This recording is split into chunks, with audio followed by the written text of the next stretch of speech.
Oi, gente, bom dia. Primeiramente, eu queria pedir licença, né, às senhoras do dia, que permita que seja conduzida uma aula de trocas e de referências que sejam substanciais à nossa própria existência.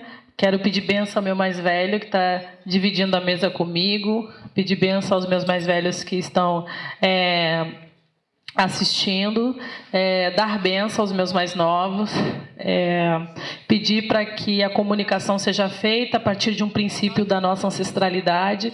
E eu tenho por hábito sempre reverenciar a ancestralidade, porque é na ancestralidade que eu busco todo o saber que eu venho me debruçando há algum tempo, porque estudar filosofia antiga é estudar a nossa própria ancestralidade.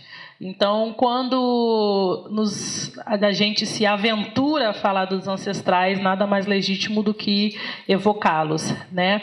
E queria agradecer à organização pelo convite, ao meu irmão Tichinho, ao meu irmão Lucas. Esse já é o terceiro momento que nós estamos juntos. Nós tivemos na Letras em agosto, tivemos no Cefet em setembro, ambos encontros falando, né? Na Letras eu falei especificamente de mulherismo africana, e no Cefet de filosofia africana.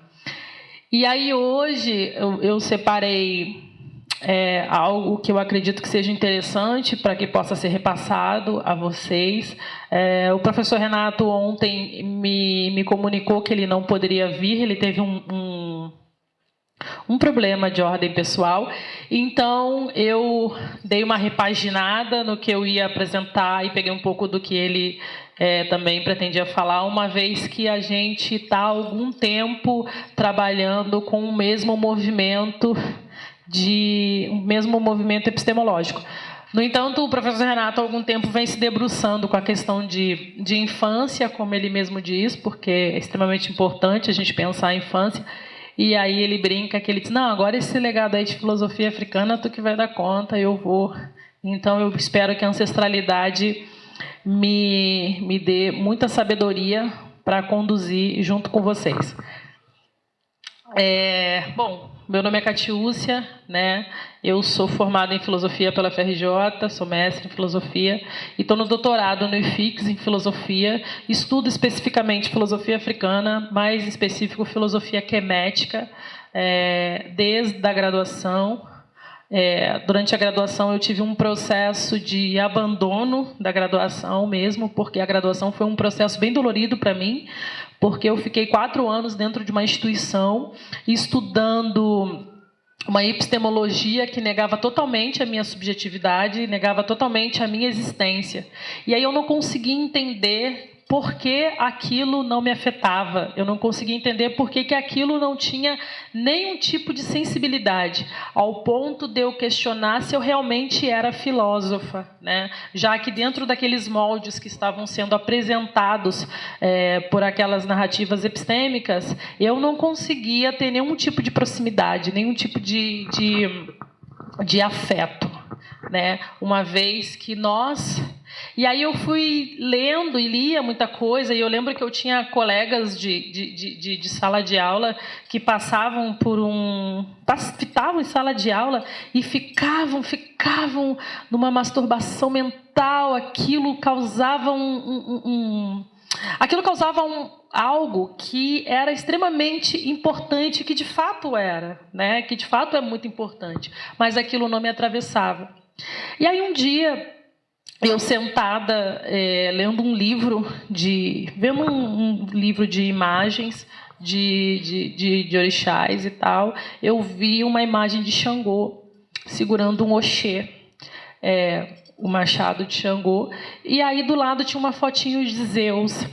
E aí o autor, de uma forma muito tendenciosa, dizia: veja como Xangô parece Zeus. E aí eu falei, Xangô parece Zeus? Como que Xangô parece Zeus? Né? Não. Aí daí eu comecei um processo investigativo e fui entender que Zeus era lido como Xangô e vice-versa, e que era lido porque existia narrativas epistemológicas em outros locais. E aí que começa o meu caminho com a filosofia, e eu começo a ler, começo a procurar, até que a filosofia africana começou a ter um processo de materialidade de verdade na minha vida. E aí, eu, em parceria com o professor Renato e aí com o meu orientador na época, a gente foi pesquisando e vendo o que era essa filosofia, o que nós compreenderíamos por filosofia africana. E aí é muito importante a gente pensar que quando a gente fala de filosofia africana, a gente precisa pensar dentro de uma realidade atemporal, como fala o Teófilo Obenga. Porque pensar em filosofia africana, nós estamos pensando numa constituição de mundo atemporal. Nós temos que deslocar a nossa cabeça, deslocar o nosso pensamento para um deslocamento de tempo que antecede o que nós conhecemos como a Era Comum.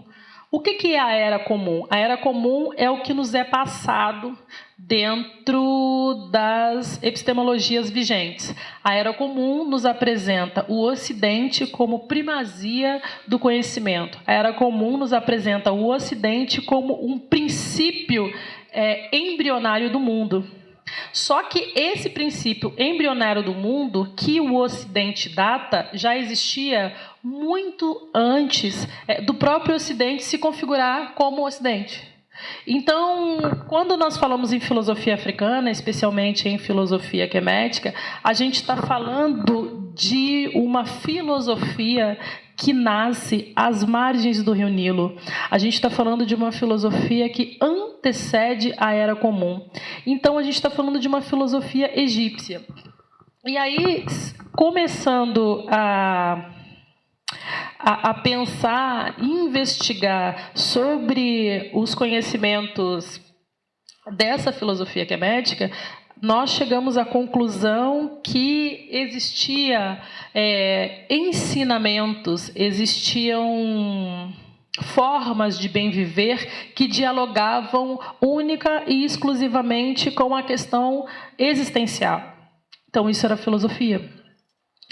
Mas, para que nós chegássemos a esse alcance sobre filosofia africana, filosofia quemética, filosofia ioruba, seja qual, nós precisamos fazer um exercício de deslocamento da nossa própria existência, uma vez que nós somos constituídos a partir de uma ideia de mundo universal. E o que é o universal? O universal diz que há uma universalidade das coisas. As coisas que são universais são as coisas que são ditas como legítima. E aí, se a gente pensar que universal vem do latim, que origina de uno, é um. Então, esse universal identifica um único local, um único caminho, um único direcionamento epistemológico, a fim que nós busquemos a nossa centralidade num norte. E aí tem um filósofo que nós gostamos muito, que se chama Mongobi Ramose, e o Mongobi Ramose vai dizer para nós o seguinte: não vamos mais buscar um norte, vamos buscar um sul, vamos sulear o nosso pensamento, vamos sulear a nossa forma de compreensão epistemológica existencial.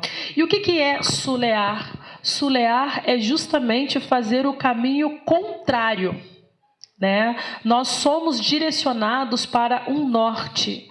Nós somos condicionados a pensar o mundo a partir de uma perspectiva totalmente norteadora. Quem nunca ouviu? Você precisa de um norte na vida. Você precisa E isso significa o quê? Esse princípio norteador, essa ideia de um norte, é uma ideia puramente ocidental, porque é no norte que existe todo o conhecimento, é no norte que existe todas as potencialidades civilizatórias, é no norte que existe todo o seu encontro. seu caminho, seu encontro. Então vamos fazer um exercício de sulear, vamos fazer um exercício de suleamento. E aí esse exercício de suleamento pede para que a gente compreenda a filosofia como pluriversal. E aí o que é pluriversal? Trabalhar com uma ideia de filosofia que tem perspectivas, uma filosofia com várias perspectivas, com várias narrativas. Isso não significa dizer que a filosofia construída no Ocidente é uma filosofia que é mentirosa, é uma filosofia... Não, nós não estamos aqui para julgar ou falar nada desse sentido. Nós estamos aqui para dizer o seguinte: existe essa ideia de filosofia, mas existe essa aqui também. Então, existe filosofias, existe princípios, não princípio. Não existe filosofia, existe filosofias. E aí, por que essa filosofia ela não é entendida como uma filosofia pluriversal e sim uma filosofia universal? Porque essa filosofia ela se alimenta do que nós conhecemos por epistemicídio. Não sei se vocês conhecem o que é epistemicídio. Então, tem um vídeo da Sueli Carneiro que eu gosto muito, que ela diz o seguinte, eu sei até de cor, de tanto que eu já assisti, que ela diz assim: em primeira instância, eu sou a primeira vítima do epistemicídio. Na medida que eu fiz filosofia na USP, me candidatei ao mestrado e eu fui me deparando com uma gama de conhecimentos de filosofias só ocidentais. E aí, quando eu começo a investigar, eu entendo que há filosofias no mundo inteiro e nem sequer era conhecido pelos seus pares. O que é o epistemicídio? É a morte do conhecimento, colocando no eixo, na centralidade de mundo, somente conhecimentos de epistemologias euroreferenciárias, somente o Ocidente como referência primeira da filosofia, ou seja, a falácia do milagre grego, né? Que a filosofia ocidental muito bem sistematizou. E isso parte de um fundamentalismo eurocêntrico. Essa ideia de uma perspectiva que coloca a Europa como centro, como sistema do mundo. E a fim que ela... Por que a Europa precisa ser o centro do mundo? Porque ela é aquela que dita, ela é aquela que tem a racionalidade, ela é aquela que consegue pensar o indivíduo a partir de uma perspectiva totalmente racional. E essa racionalidade, ela é uma racionalidade que também molda quem é esse indivíduo, que também apresenta quem é esse homem, que também diz quem é esse homem. Então, quando a filosofia ocidental ela é constituída principalmente na figura de Sócrates, né? E depois Platão, quando ele muito bem desloca os lugares de como tem que ser, né, que você é levado a pensar que um mundo que é sensível, que é um mundo que é tocado pelas coisas através da sensibilidade, ele é um mundo enganoso, ele é um mundo que ele não pode ser descrito como real. Porque o real é um mundo racional, o real é um mundo de quem pensa, o real é um mundo que está para além da nossa capacidade, o real está na alma. Tem uma fotinho clássica do Platão andando assim, com o dedinho para cima, e ele está dizendo isso. E aí é muito interessante que a Marimbani, no livro Yurugu, ela faz uma investigação muito minuciosa para dizer, por exemplo, quando ela vai falar sobre como que o Ocidente constrói a asile ocidental, que é a forma, a construção cultural na qual nos constitui, ela vai lá em Platão. Ela vai dizer, quando Platão ele faz esse deslocamento do senso comum para o senso crítico, quando ele vai dizer que uma ideia de mundo ela não pode estar ligada à sensibilidade das coisas, mas ela precisa estar ligada a materialidade das coisas, né? Você tem que sair do mundo sensível para ir para o mundo inteligível. Ele está deslocando a sensibilidade de determinados corpos. Ele está deslocando a sensibilidade. Ou seja, nós temos que ser aqueles que estejamos deslocados da nossa própria sensibilidade.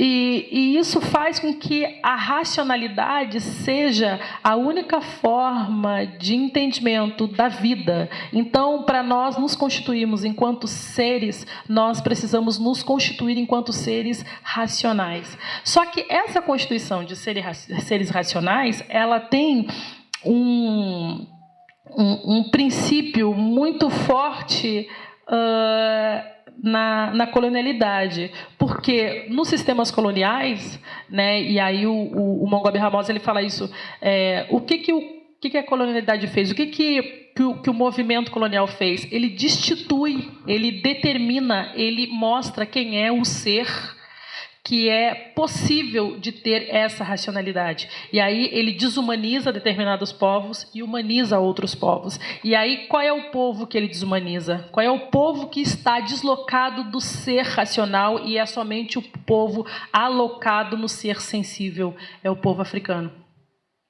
Né? Então, o que a Marimbani está dizendo? Quando o Platão ele determina o que é o objeto, que nós precisamos de um objeto a fim de ser pegado, um objeto a fim de ser manipulado, um objeto a fim de ser construído como um mecanismo de lá e cá, ela está dizendo que esse objeto é um corpo africano, porque esse objeto é um objeto que está no mundo sensível, é um objeto que está constituído dentro da sensibilidade das coisas. Então, a sua racionalidade, ela pode ser aquela que pega esse objeto, e ela é aquela que molda o objeto.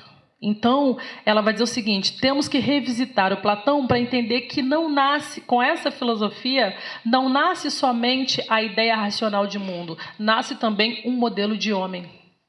Um modelo de homem a ser legítimo, um modelo de homem a ser estudado, um modelo de homem a ser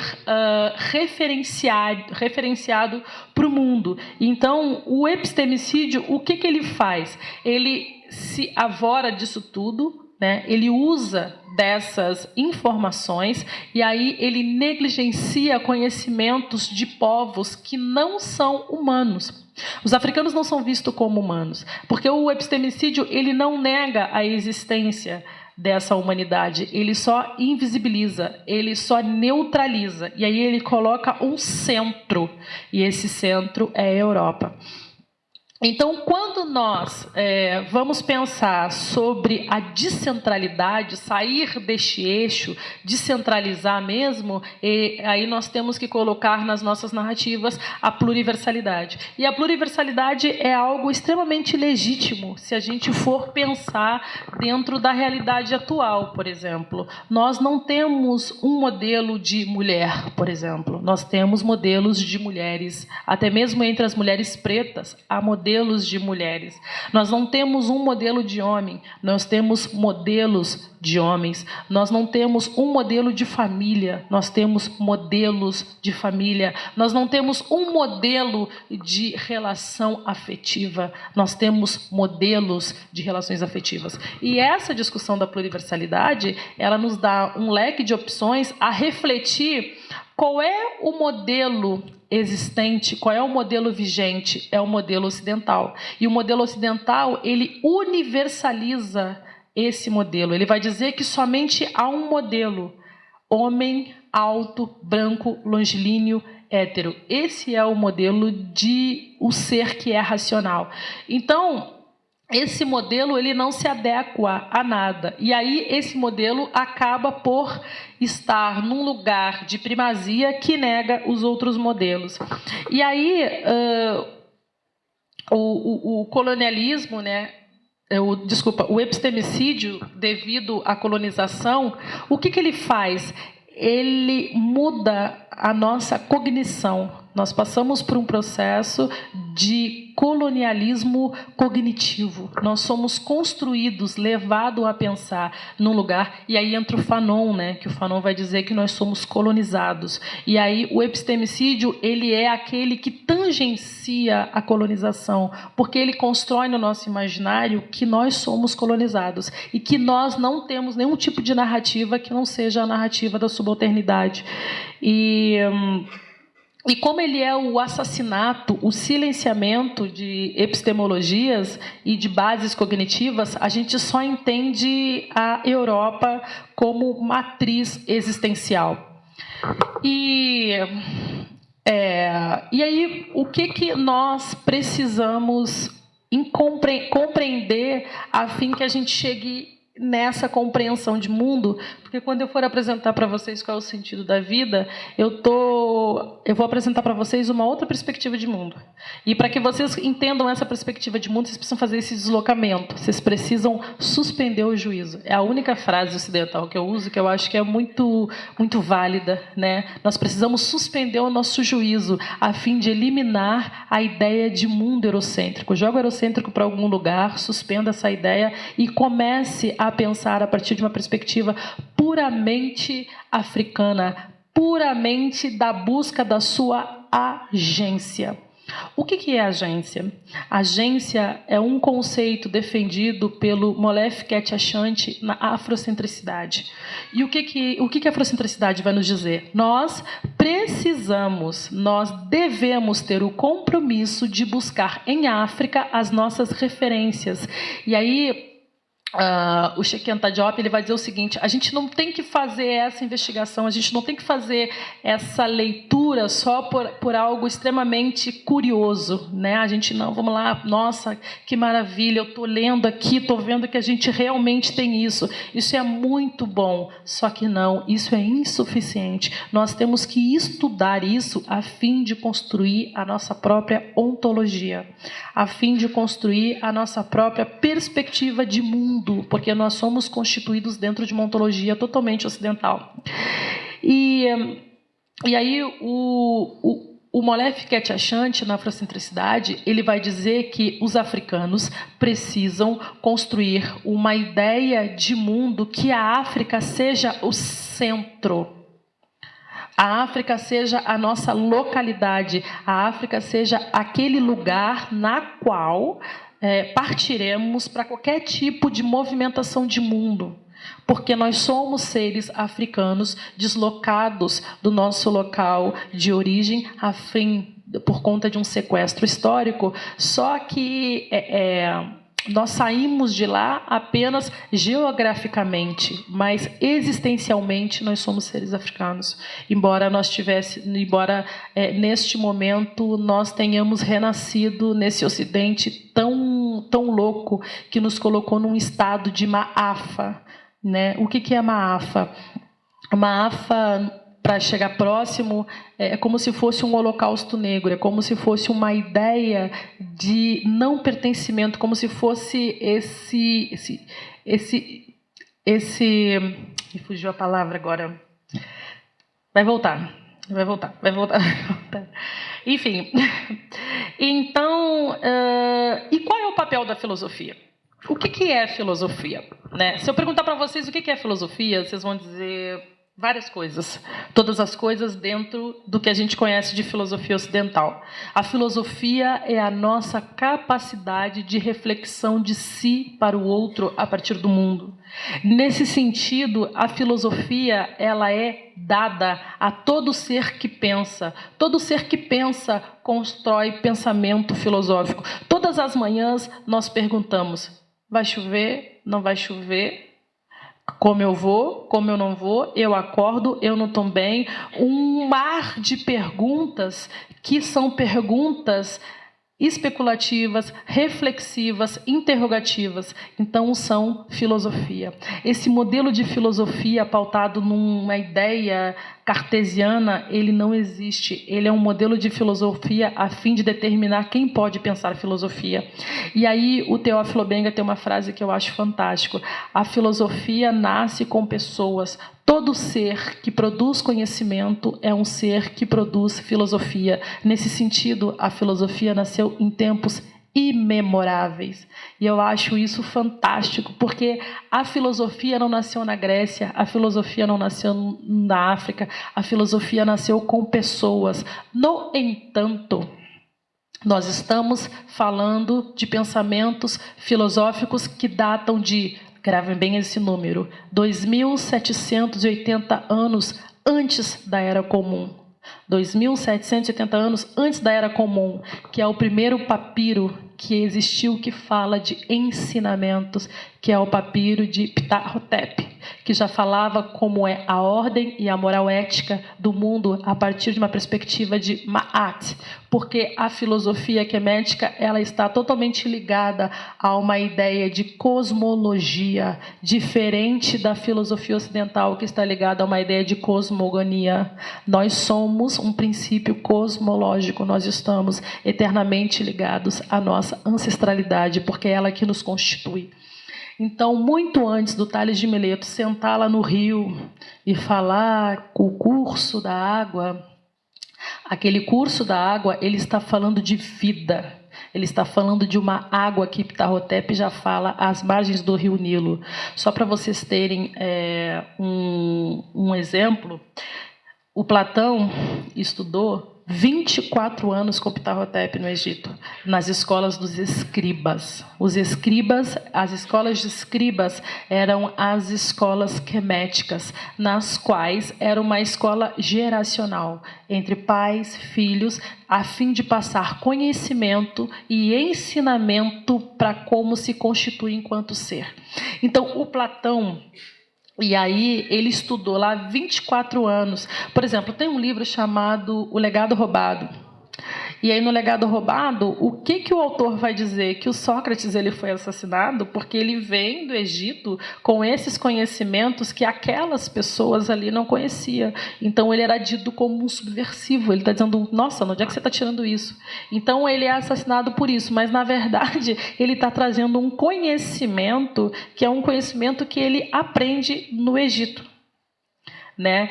E o Diop, ele é maravilhoso. Se vocês não tiveram ainda a oportunidade de ler o Cheikh Anta Diop, façam isso para a questão existencial de vocês mesmos, né? Porque essa semana, por exemplo, eu vi uma coisa, como diz o Jairo, uma bagaceira que foi o Fantástico. Eu fiquei assim...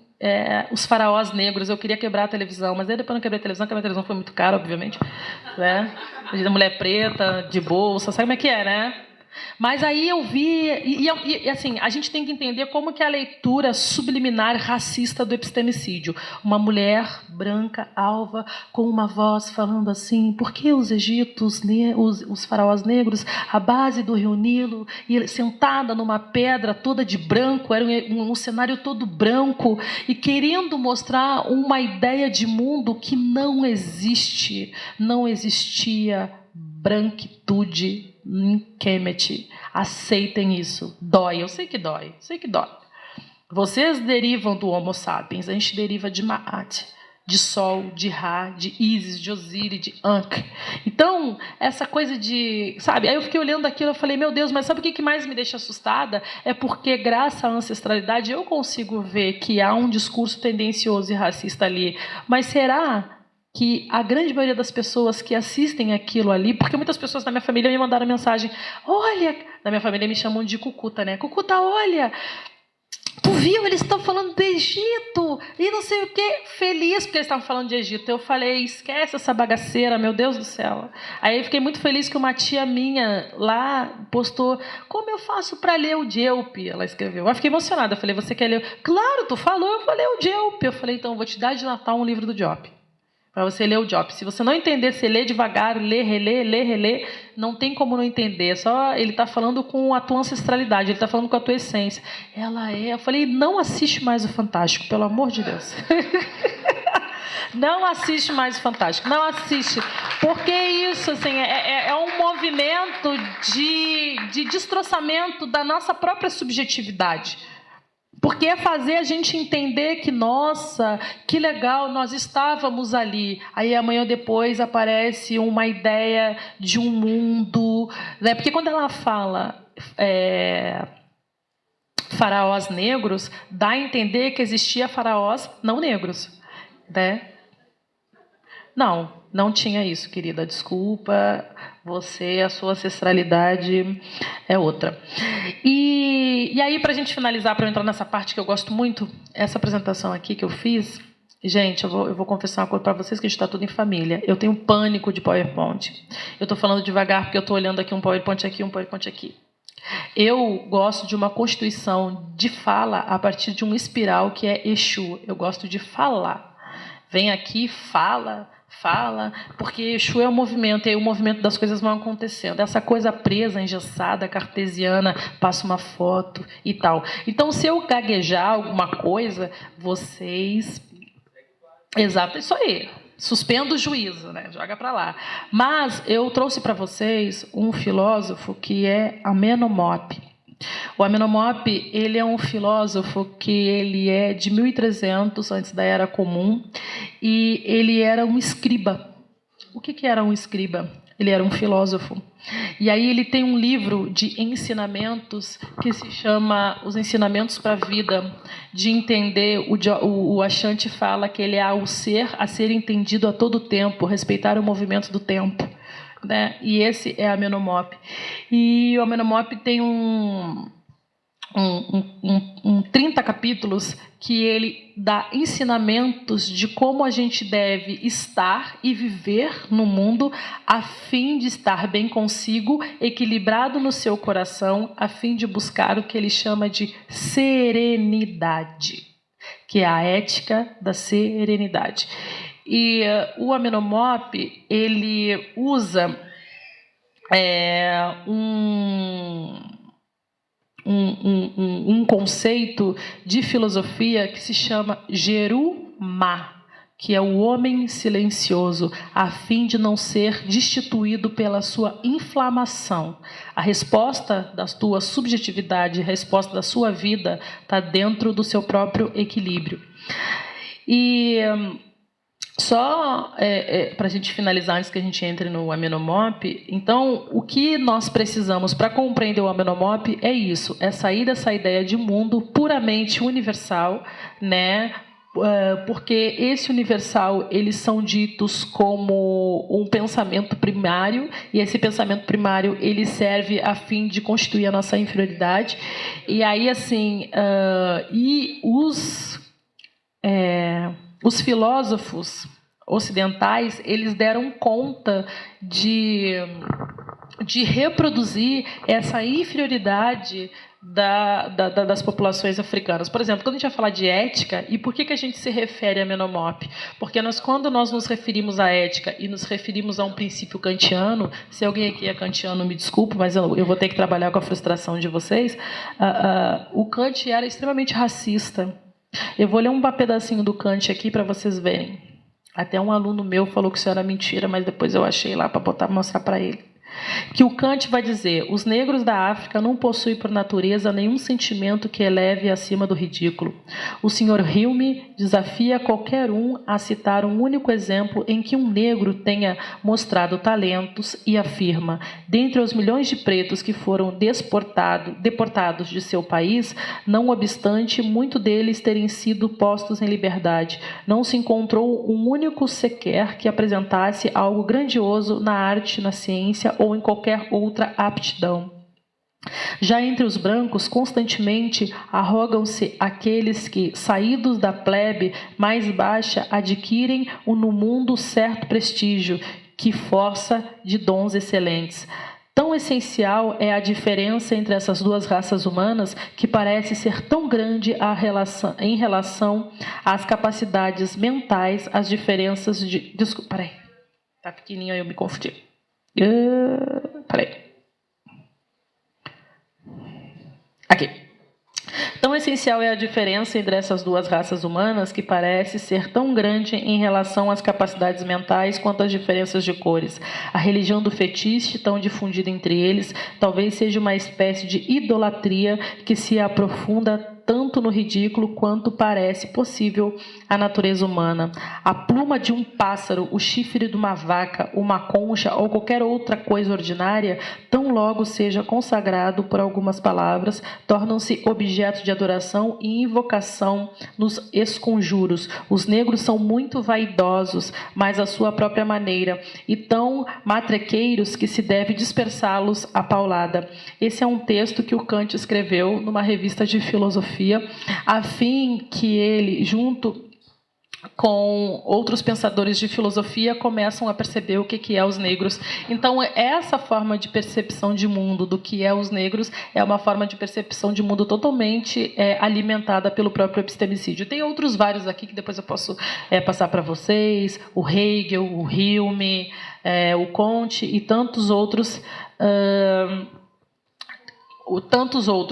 Então, eles precisam construir isso para colocar a Grécia no eixo, né, no centro, e depois desse centro da Grécia, colocar eles como modelo universal.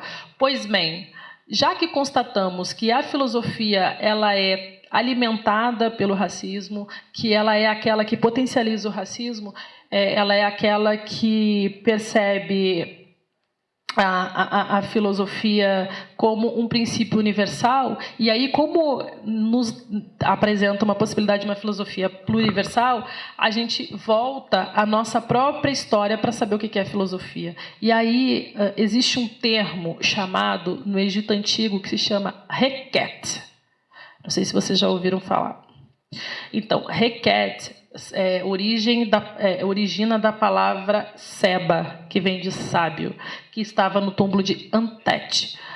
Requete significa palavra falada, filosofia. E aí, a palavra filosofia, inclusive, ela tem alguns indícios que ela origina desse termo. Só que a palavra não constitui o que é a filosofia. Então, assim, o que se diz é o seguinte: não, mas quem criou a filosofia, quem nasceu, onde nasceu, foi os gregos. Os gregos sistematizaram a palavra, mas a palavra não diz o que é a coisa em si, parafraseando o racista do Kant. Então, para que a gente consiga compreender isso, e aí a filosofia quemética, ela é uma filosofia exercida nas escolas de escribas. E aí eu trouxe para vocês a filosofia de Amenhotep. Agora eu vou ficar em pé para ficar bonitinho. Então, aqui aí eu pensei o seguinte: qual o sentido da vida? Essa é uma pergunta muito clássica na filosofia ocidental. Muito clássica, né? O que é a vida? Qual o sentido da vida? Só que o sentido da vida, a forma de compreensão do que é a vida que nós conhecemos, é uma forma de percepção de mundo puramente ocidental. Então, a pergunta pode parecer escandalosa ou pretensiosa, às vezes vexatória. Outras vezes a interrogação pode ter um tom indigno ou pretensivo. Mas o problema, qual o sentido da vida? Traz algumas indagações no pacote. Existe um sentido para a vida? Ou são muitos sentidos? Ou ainda existe um sentido? Se a pessoa não encontra nenhum sentido na vida, ela tende a ser confusa? Mas se uma pessoa tem um sentido na vida imutável e pouco flexível, ela tende a ser perigosa? Ora, é clichê dizer que a falta de sentido já é um sentido. Então, nós precisamos pensar qual é o sentido da vida, porque pensar o sentido da vida é repensar a nossa própria ontologia. Porque pensar o sentido da vida é pensar qual é o sentido da vida para as populações africanas. Por que há um sentido de vida que merece ter vida e um sentido de vida que merece ter morte, vide o genocídio da população preta, né? Porque o sentido da vida é quem tem direito à vida. Porque quando nós pensamos qual é o sentido da vida, a gente está pensando quem é que tem vida. Nós estamos pensando a nossa própria vida. E a questão é tomada de uma forma puramente filosófica. E aí, a abordagem filosófica da questão nos exige algumas ferramentas. Nós vamos pensar qual o sentido da vida, certo? Através, por meio, em favor, ou até mesmo de contrapensamentos de Amenhotep, Confúcio, Gautama, Platão, Nietzsche e Ramose. Isso aqui é um slide enorme que eu fiz vários cortes, então a gente vai se ater pura e simplesmente ao Amenhotep. Então, como eu falei para vocês, a filosofia em Kemet, que era entendida como Heket, ela era exercida em Per-Ankh, que era a casa da vida. Porque, naquela época, pensar a filosofia era pensar a vida. Era pensar como você se constituía na vida, como que seria a percepção, a sua construção de mundo a partir da vida. Então, pensar a filosofia só era possível se fosse pensar o sentido da vida. E aí as escolas de escribas, que eram as escolas filosóficas, tá? Que é muito importante a gente dizer que, assim como tem as escolas helenistas e tudo mais, existiam as escolas de escribas. Essas escolas tinham engenheiros, tinha diversas profissões, incluídos os responsáveis que estudavam Heket. Então, era uma escola que tinha várias formações, mas tinha aquele espaço para estudar a filosofia, porque para a filosofia, para a percepção de mundo em Kemet, não tinha como ser um bom ferreiro se você não tivesse um princípio ético. Não tinha como ser um bom engenheiro se não tivesse um princípio ético. E aí, o Ptah-hotep, que eu falei para vocês, que é o filósofo que o Platão estudou com ele 24 anos, ele é um vizir faraó, né, de Zege, que explica que se trata de uma arte que o artista nunca chegará à destreza perfeita. E aqui eu quero fazer um merchan para vocês. Quando ela me apresentou, eu falei que eu dou aula no IFIX. Semestre que vem, sintam-se todos convidados. As disciplinas que eu dou são abertas ao público. E esse semestre a gente estudou Filosofia Antiga 1, estudou Amenhotep. E semestre que vem, Filosofia Antiga 2, nós estudaremos Ptah-hotep, a ordem moral. Será quarta-feira à noite, às 17 horas. Então, e aí, só falando um pouquinho mais sobre Heket, que é o nome da filosofia em Kemet, que são palavras de uma medida de verdade, filosofar é uma atividade de polimento da palavra e mensuração da verdade como modelo, humildade como condição de filosofar, o coração como morada do pensamento e origem das palavras. É muito importante que a gente entenda isso aqui. Por quê? Porque palavra tem axé. Quem é de Candomblé sabe do que eu estou falando. Então, palavra tem axé. Nós temos que ter muito cuidado com o que sai da nossa boca. Nós temos que ter muito cuidado com o que nós falamos. E aí o Amenhotep vai dizer: guarda a tua língua na boca, a fim que o seu coração conduza a sua existência. Porque ele está dizendo que precisa de uma responsabilidade do que vai ser dito. Uma vez que a palavra jogada ao vento, o vento faz o que ele quiser com essa palavra. Então, nós temos que ter responsabilidade com o que a gente diz. E aí ele vai dizer que justamente por conta disso, que a filosofia é uma atividade de polimento da palavra. E aí esse polimento da palavra permite com que você faça uma mensuração da verdade, uma avaliação do que vai ser dito. E aí ele vai falar que isso requer uma coisa que o Ocidente tirou da gente, que é a humildade de olhar para si. Não se perceber como indivíduo, perceber enquanto comunidade. Porque quando nós nos percebemos enquanto comunidade, eu tenho toda uma responsabilidade. Porque, por exemplo, eu fiquei muito preocupada como que eu ia fazer esse slide, ternei várias vezes que eu não podia gaguejar, porque eu tinha uma responsabilidade com a comunidade, que é vocês que estão aqui, porque isso é uma troca de comunidade. Então é quando ele fala, a gente tem que ter uma humildade na condição de filosofar. E uma questão que eu acho fundamental, que é a questão que eu estudo mesmo na tese de doutorado, que é o coração. E o que é o coração? O coração é a morada do nosso pensamento, é a origem das palavras. O coração, ele precisa falar por nós, não a razão. A razão, ela é destruidora, porque ela não dá voz aos seus afetos. E aqui foi o que eu falei, né, para vocês no início, que o pensamento egípcio lançou a base importante para a criação de uma autêntica ontologia. E aí, quando nós falamos de filosofia africana, nós estamos falando de ontologia. Ontologia é uma área da filosofia que se pretende pensar o sujeito, como é a construção, a constituição do sujeito. E Há uma língua egípcia dos verbos de ser, um dos quais... Esse aqui é um Medu Neter, que é o nome de como era apresentado hieróglifo, né? E que apresenta... designado entre foi uma capacidade do latim. O egípcio diferencia com exaustidão os verbos ser, tornar-se e viver. Então é isso, assim. São coisas que estão ligadas, que não estão ligadas e que precisam ser revisitadas. Você ser não te constitui e nem te faz viver. E aí esse aqui é o nosso filósofo maravilhoso, Amenhotep, é assim que se fala, ele é um escriba, filho de Kanakhet, com formação de escriba nas escolas de Per-Ankh, e assumiu o posto de supervisor dos campos da gestão do faraó de Amenemhat, da segunda dinastia, Amenemhat II, da 18ª dinastia. O Amenhotep, ele é da 21ª dinastia. E aí, os ensinamentos de Amenhotep.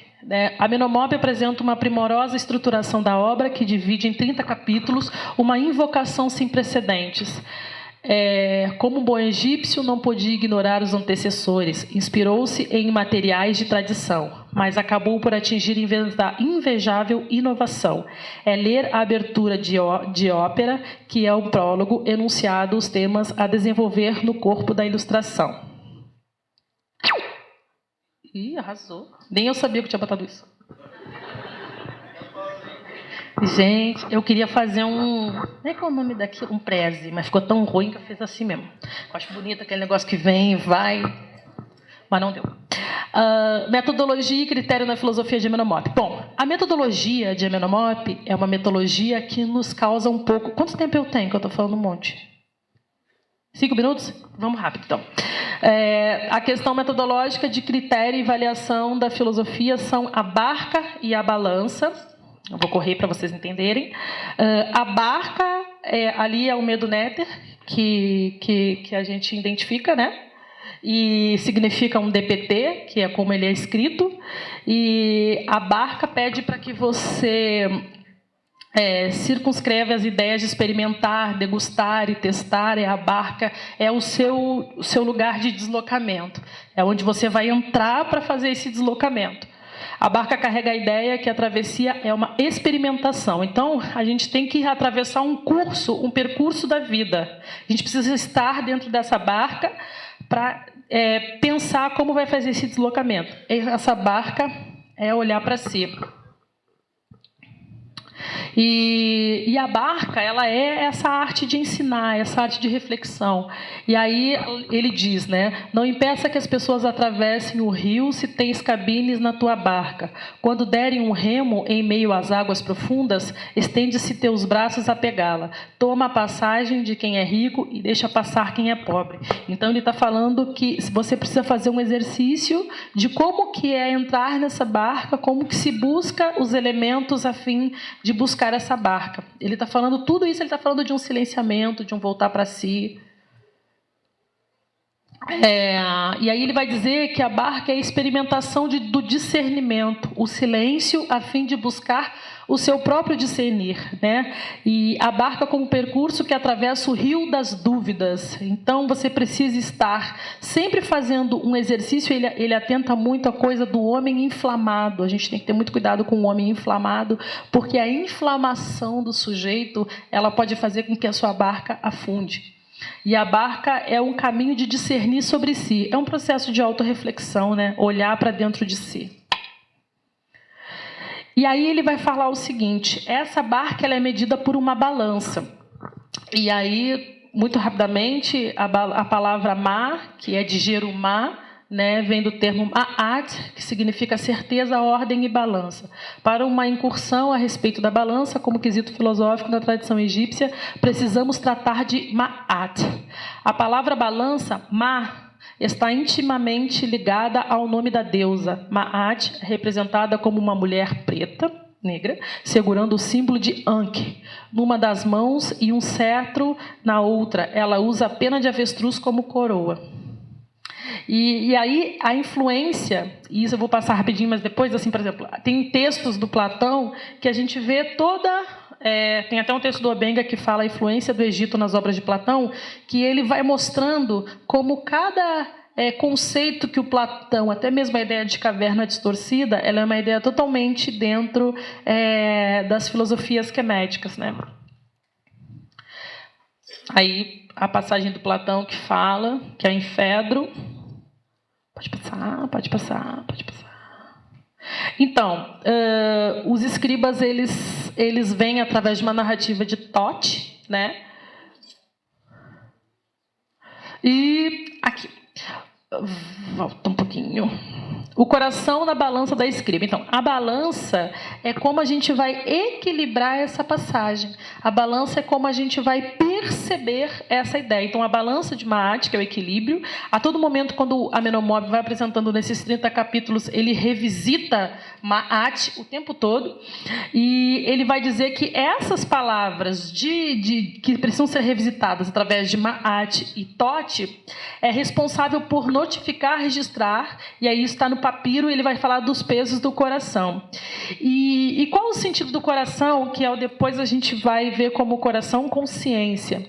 O coração tem 2 termos no egípcios, né? E a gente usa muito o At e muito mais o Ibi. A gente usa mais o Ibi porque é esse coração que se refere à concepção de mente, coração espiritual, algo do julgamento, parte inferior da mente. Ba, aspecto superior da mente. Então, a ideia falaciosa ocidental que a gente precisa destituir, o sentir, a ideia falaciosa que os nossos sentidos nos enganam, é uma ideia mentirosa, é uma ideia que não constitui o sujeito africano, porque nós somos equilíbrio. E esse equilíbrio se dá entre Ibi e Ba, que são essas 2 medidas da balança, que é o Jerumá, que são as 2 faces, as dimensões coexistivas do próprio coração. Nós somos constituídos por Ori, Inu, Ori, Ode, né? Corpo e mente, que é atravessado pelo nosso Ori e Wa, que é o nosso caráter. Isso é dentro de uma concepção. E eu gosto muito do Diop, porque o Diop ele fala de uma cultura africana. Então pode ver que eu estou falando de um princípio Yorubá, que está totalmente ligado também a um princípio quemético. Eu estou falando de África como um todo. E a filosofia de Amenhotep e as narrativas de Tote, né, a todo momento ele traz, e Amenhotep pretende explicar o papel da filosofia, e Amenhotep fala que esse Jerumá é um voltar para si, porque a palavra, a lapidação da palavra, ele fala sempre da lapidação da palavra, a reflexão do que vai ser dito, que você precisa atravessar pelo coração a fim de depois falar, porque na inflamação pensada somente pelo racional, a gente desequilibra, a gente afunda a nossa própria barca. Discernir, abrir e destinar e remover, não tem problema. Pode ir. Aí esse aqui é um dos capítulos que eu mais gosto, que é o capítulo 16 do Amenhotep. É importante dizer que os 30 capítulos de Amenhotep, se vocês lerem os livros dos provérbios, vocês vão ver que está ali, né? Os livros dos provérbios são extremamente influenciados pelos princípios dos 30 capítulos de Amenhotep. E aí ele fala: não mova as escadas, nem falsifique as pessoas ou diminua as frações da medida. Não queiras parar o grão, uma medida dos campos, e cortou. Ele fala do macaco, que a todo momento fica te olhando. Esse macaco é como se fosse um macaco julgador, mas não é essa ideia negativa do macaco. E aí ele vai falar que esse macaco ele também é apresentado por Tote, enfim. E aí ele vai falar que você não pode fabricar deficiências porque elas desagradam a vontade de Deus. Ih, ficou bonito isso, né? Pode? Vai. Isso vê que é uma pessoa que entende. E aí o coração ele precisa ser mais leve que uma pena. Isso é uma metáfora para dizer que o teu coração ele não pode estar carregado. Ele tem que ser tão leve como a pena de Maat. Isso tem no papiro de Ani. né, para quem quiser ler um pouco mais. E aí ele fala: a leveza da pena da Maat, a retidão, a justiça e a harmonia. Peso é o instrumento da escrita, a pena de avestruz é um signo que diz que se deve registrar e forjar as palavras dentro de uma dimensão específica, que é a densidade da verdade. A palavra que vem do coração, que o coração ele é a mente, deve sair de dentro do seu próprio provérbio. Pensar é uma ação de leveza. Aí ele vai falar do homem inflamado, né? Que o homem inflamado é como uma árvore que cresce na clareira, que sente... a inflamação não é ruim, mas ela precisa ser equilibrada. Acho que a gente está chegando no final. A pessoa inflamada... E aí ela vai falar que a pessoa inflamada, ela usa a língua mais rápido do que o coração, então ela não pensa quando ela fala, mais ou menos isso. Então ele vai dizer que a pessoa inflamada, ela precisa pensar como que ela deveria ser, como uma pessoa equilibrada. Ele vai falar que a barca é o percurso que deve fazer em busca da serenidade. O ideal é usar o peso da verdade, é usar a leveza da pena de Maat a fim de equilibrar o seu próprio conhecimento. E aí, a condição humana, as pessoas são formadas por isso aqui são as concepções das concepções de como a gente é constituído. Nós somos constituídos por força, alma, coração, força divina, sombra e identidade. E aí é quando ele vai apresentar o sentido de tudo, que é a ética da serenidade. A ética da serenidade é o equilíbrio que faz das partes iguais sempre domínio de uma sobre a outra. Então, a mente não predomina o coração não predomina a mente. Isso tudo me constitui, porque eu sou um corpo em eterno movimento na busca de ser um ser sereno, um ser equilibrado.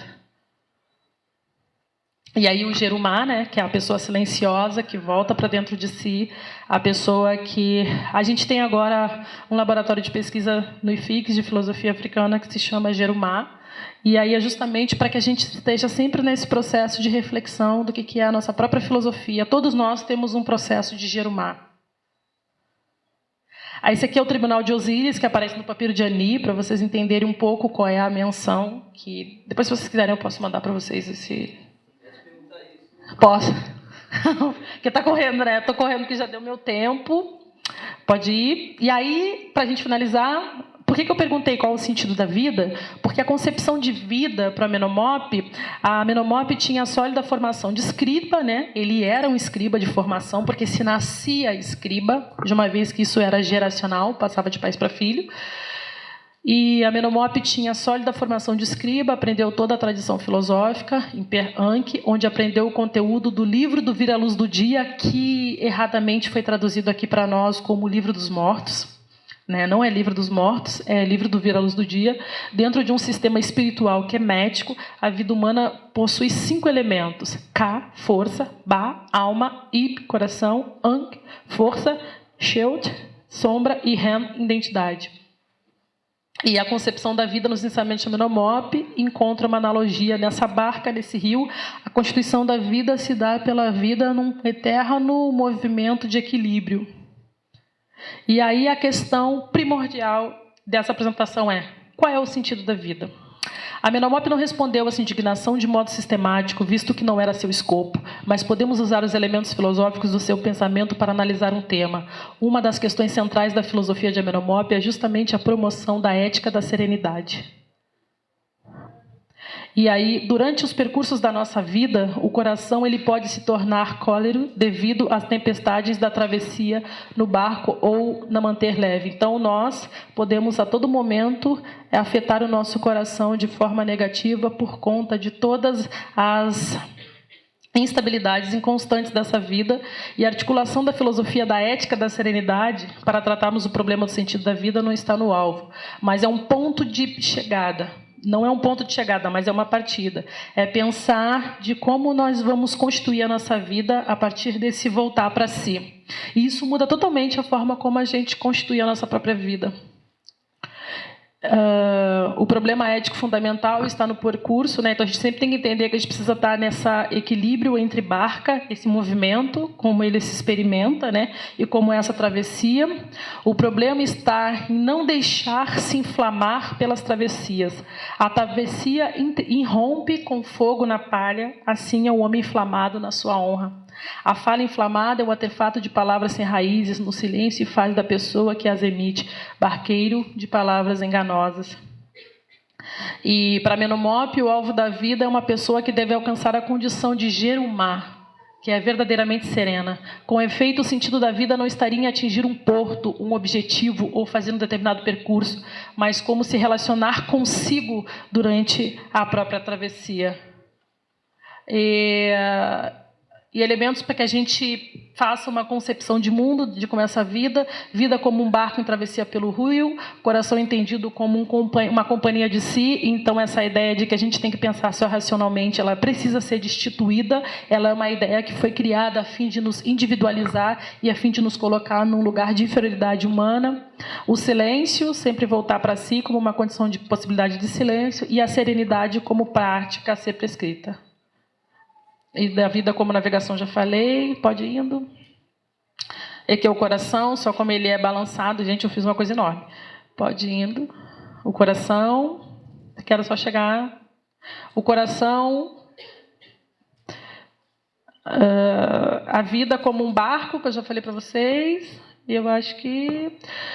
Numa leitura de filosofia de Amenhotep, podemos interpretar que o sentido da vida pode estar no coração, tomado como uma nave que percorre o rio do silêncio. Em primeiro lugar, o sentido estaria no exercício de ajustar o silêncio. Então, o que eu queria trazer para vocês, em primeiro lugar, é que a gente produziu filosofia.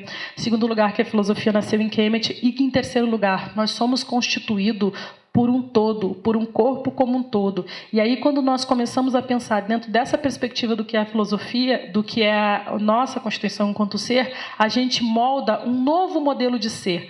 O professor Jairo vai falar isso para vocês muito melhor do que eu, obviamente, mas ele fala dessa questão de coexistir. Nós somos coexistência da nossa própria materialidade ancestral, da nossa própria materialidade existencial. E a existência da nossa materialidade ancestral, ela está dentro de nós. Uma vez que nós somos construídos por essa ideia de uma essencialidade que está ligada ao que nós mesmos somos. E o que nós somos é África. E aí buscar esse pertencimento de reconstrução cognitiva a partir de uma perspectiva africana é nos trazer de volta para um lugar de existência totalmente eliminado pelo Ocidente, pelo genocídio epistêmico, pela epistemologia. Como diz a minha irmã, Asa Nigeri, nós somos o povo do sol. Então, a gente precisa brilhar existencialmente como o sol a cada manhã. Gratidão.